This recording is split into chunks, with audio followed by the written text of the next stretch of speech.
His Excellency Honorable Kalonzo Musyoka, the organizers of this event, led by the foundation,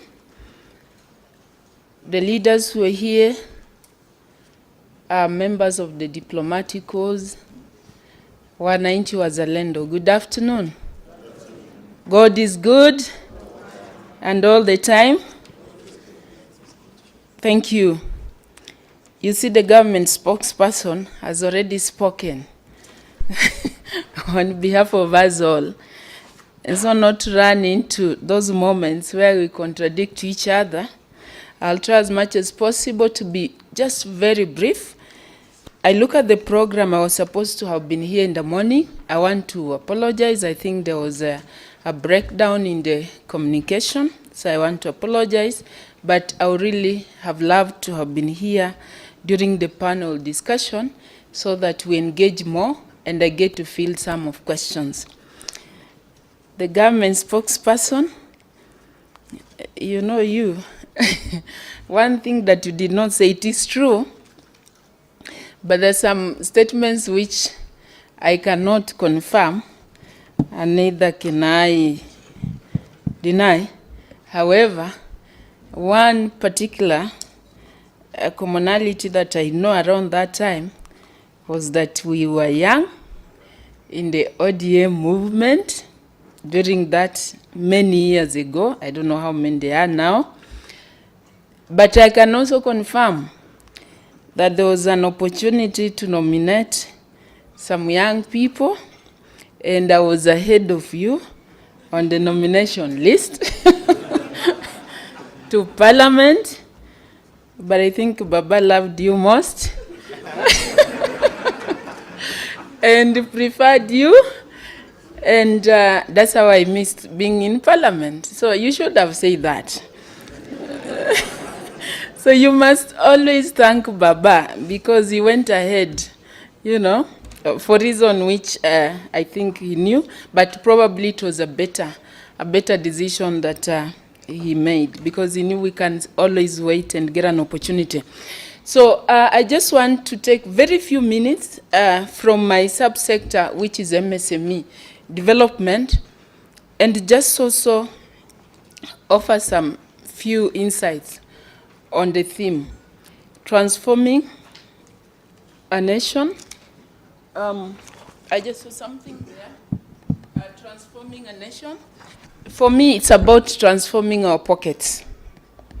I look at it from, we are not just transforming a nation, we are transforming our pockets. We want to see how we can put money in our pockets because that's the most biting challenge that we have as a nation, as a continent, and probably as the world.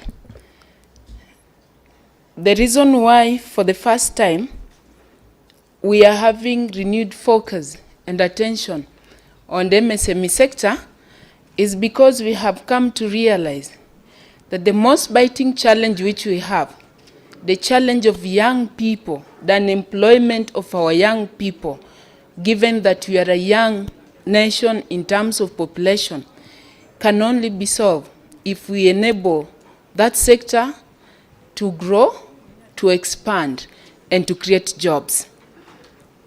I come from the presumption that with a potential workforce of 20 million Kenyans, only 3.5 million are engaged formally, are in formal employment.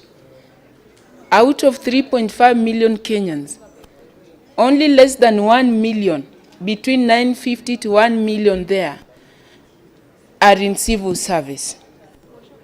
2.5 million are in private sector.